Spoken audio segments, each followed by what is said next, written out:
நேர்களை மீண்டும் வரவேற்றுக் கொள்கிறோம் எமது மக்கள் மன்றம் நிகழ்ச்சிக்குள். மக்கள் மன்றம் நிகழ்ச்சியில் முன்னாள் விடுதலை புலிகளின் ஒரு சிரேஷ்ட தலைவரும் அதுபோன்று இப்போது நெர்டோ அமைப்பை நடத்தி வரும் அதன் செயலாளராக இருக்கும் திரு செல்வராசா பத்மநாதன் என்று அழைக்கப்படும் KP அவர்களை மக்கள் மன்றம் நிகழ்ச்சியில் நேரலையில் உங்களோடு இணைத்திருக்கின்றேன். உங்களது கேள்விகளுக்கு மட்டும்தான் நாங்கள் இடம் கொடுத்துக் கொண்டிருக்கின்றோம். எனது கேள்விகளை நான் கேட்பதற்கு கூட சந்தர்ப்பம் இல்லாமல் எமது நேர்கள் கேள்விகளை தொடுத்த வண்ணம் இருக்கின்றார்கள். மற்றொரு நேர் அழைப்பில் இருக்கின்றார். அவரது கேள்வியை பார்ப்போம். ஹலோ, வணக்கம் மக்கள் மன்றம்.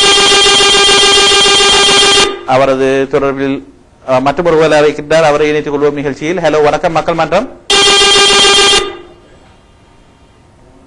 ஹலோ, வணக்கம் மக்கள் மன்றம். ஹலோ, அது தொலைபேசி அழைப்பில் ஏதோ சிக்கல் இருப்பது போல் தான் தெரிகிறது. மற்றொரு அழைப்பு.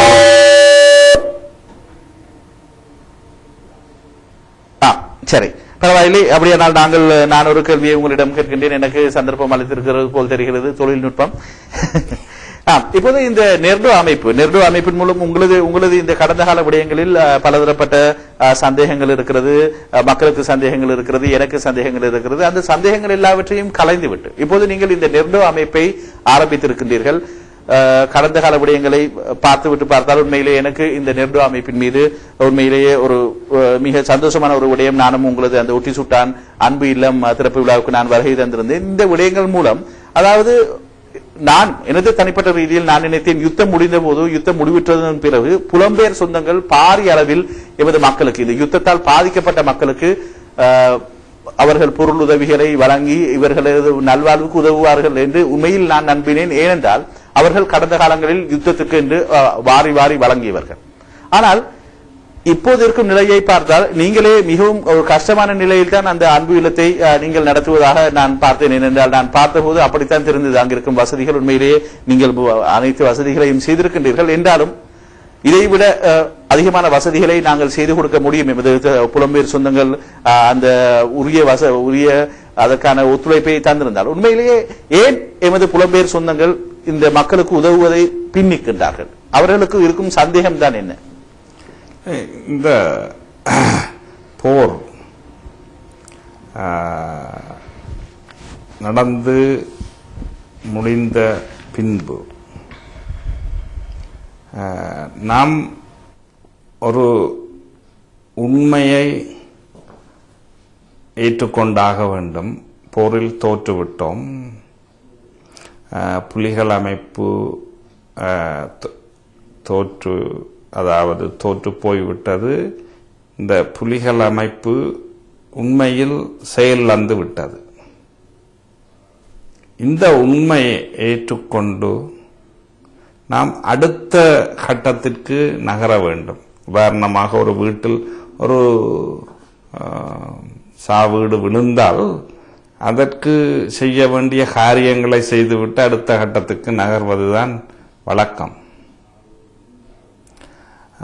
ஆனால் புலம்பெயர் நாடுகளில், தென்னிந்தியாவில் சில அரசியல்வாதிகளும் சில சுயநலவாதிகளும் இன்னும் புலிகள் அமைப்பு இருக்கின்றது, இந்த தலைவர் நாளை வருவார் அல்லது பொட்டம்மான் மறுநாள் வருவார் என்று பொய்களை தொடர்ந்து கட்டவிழ்த்து விட்டு கொண்டிருக்கின்றார்கள். இந்த குழப்பத்தில் புலம்பெயர் வாழ் மக்களில் 90% மக்கள் குழம்பி போய் இருக்கின்றார்கள். அந்த புலம்பெயர் வாழ் மக்களுக்கு உண்மையை புரிய வைப்பதற்கு நாங்கள் முயற்சிக்கின்றோம். அவர்கள் இங்கு நேரடியாக வந்து பார்த்தாக வேண்டும். அவர்களுக்கு உண்மையில் இந்த மக்களுக்கு உதவி செய்வதற்கு விருப்பம் இருக்கின்றது.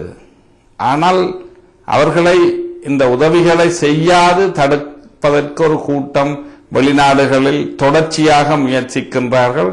அது அவர்களுடைய சுயநலம்தான் காரணம். ஆனால் இந்த சுயநல கூட்டம் நீண்ட காலத்திற்கு இந்த பித்தலாட்டத்தை செய்ய முடியாது. உண்மை என்றும் வெளியில் வரும். நீங்கள் பார்த்தால் இந்த உதாரணத்துக்கு சந்திரனை மறைக்க முடியாது, சூரியனை மறைக்க முடியாது நீண்ட காலத்திற்கு. அதே போல உண்மையையும் நீண்ட காலத்துக்கு மறைக்க முடியாது. இந்த உண்மை தெரிய வரும் பட்சத்தில் இவர்களுடைய இந்த பித்தலாட்டம் நின்று போய்விடும்.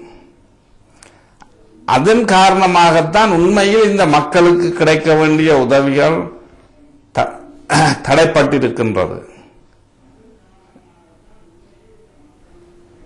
சரி, அந்த வகையிலே மற்றொரு சொந்தம் இணைந்திருக்கின்றார் எமது நிகழ்ச்சியோடு. அவரை இணைத்துக் கொள்வோம் நிகழ்ச்சியில். ஹலோ, வணக்கம் மக்கள் மன்றம். ஹலோ, வணக்கம். ஹலோ, வணக்கம். அழைப்பில் இருப்பது யார்? திருமதி தயாபரநாதன், கொழும்புல இருந்து. திருமதி தயாபரநாதன், அப்படியா? நலமாக இருக்கின்றீர்களா திருமதி தயாபரநாதன் அவர்களே? நலமாக இருக்கின்றோம். உங்களது கேள்வியை நீங்கள் கேபி அவர்களிடம் நேரடியாகவே கேட்கலாம். என்னை பொறுத்தளவு நாங்கள் இந்த விடுதலை புலிகளின் போராட்டத்தினாலே பாதிக்கப்பட்டு இன்று 22 வருடங்களை கடந்து விட்டது.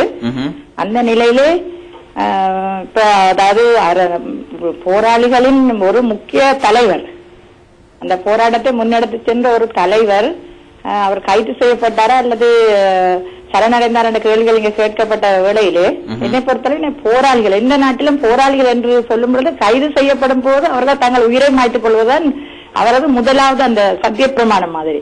அந்த நிலையிலே கேபி அவர்கள் கைது செய்யப்பட்ட பொழுது இப்பொழுது நன்றாக அவர் திலகாத்திரமான ஒரு ஆளாக எங்களுக்கு தோன்றுகின்றார். நாங்கள் அதனால் அவரை முன்பு நேரடியாக கண்டதில்லை. இந்த நிலையிலே பாதிக்கப்பட்ட மக்கள், அதாவது விடுதலை புலிகள் தமிழீழம் என்று போர்வையிலே அந்த போர்வையிலே போராடும் பொழுது தமிழ் மக்கள் நிறைய பேர் பாதிக்கப்பட்டிருக்கிறார்கள், உயிர்கள் உடைமைகளை இழந்த நிலையிலே. இன்று கூட நான் தெல்லிப்பளையை சேர்ந்த ஒருவர் என்று கொழும்பில நாங்கள் மிகுந்த கஷ்டம், அதாவது இன மொழி பேதங்களை நிறைய கஷ்டங்களை அனுபவித்துக் கொண்டு இன்றும் இருக்கின்றோம். விமர்சனம் கிடைத்தது என்று ஒரு நாளும் சொல்ல முடியாது நிலையில இன்றும் நாங்கள் நிறைய பிரச்சனைகளை எதிர்நோக்கிக் கொண்டிருக்கிறோம். வெளிநாட்டிலிருந்து வருபவர்கள் மரணத்திற்கு அடுத்த நாள் செல்வதற்கு சரியான கஷ்டப்படுகிறார்கள் இந்த எம்மோடி என்ற ஒரு போர்வையிலே. இப்ப அவர் சொன்னார், நான் இங்கிருந்து அங்கு கொண்டு போகின்றேன் வருகின்றேன் என்று. இப்ப கடந்த 2 நாட்களுக்கு முதல் ஒரு மரண வீட்டுக்கு செல்பவர் சரியான கஷ்டப்பட போறதுக்கு அவருக்கு 1 கிழமை கொடுத்திருந்தார் அந்த எம்மோடி எடுப்பதற்கு.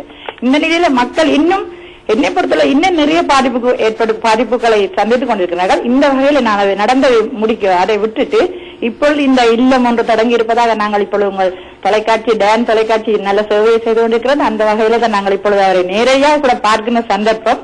இந்த நிலையில் அவரது சேவை எப்படி நடைபெறுகின்றது, எப்படியான சேவை அவர் செய்ய போகின்றார் என்பதை எங்களுக்கு அறிய தோணும். மற்றது இப்பொழுது வன்னி என்று சொல்லும் பொழுது இப்ப சில 2 வருடங்களுக்கு முதல் தான் பாதிக்கப்பட்ட நிலை. வலி வடக்கு மக்கள் இன்னுமே இப்ப 21 வருடங்களை கடந்து தங்கள் சொந்த இடங்களை இன்னும் நான் இப்போ எத்தனை முறை யாழ்ப்பாணம் சென்று வந்துவிட்டேன் அதை எங்களோட இடத்தை பார்ப்பதற்கு. இன்று எவ்வளவோ சொத்து அழிந்த நிலையில நாங்கள் இருக்கிறோம். அங்கும் அவரது சேவையை தொடர்ந்து செய்ய வேண்டும், அதற்கான வழிவகைகள் எடுக்கணும். உண்மையிலேயே நாங்கள் எங்கள் பங்களிப்பை எந்த நேரத்திலும் செய்ய தயாராக இருக்கின்றோம். அதற்கான விளக்கத்தை நான் அவரிடம் தாழ்மையுடன் கேட்டுக்கொள்கின்றேன். நன்றி. நன்றிகள் திருமதி தயாபரநாதன் அவர்களே. கேபி அவர்களே.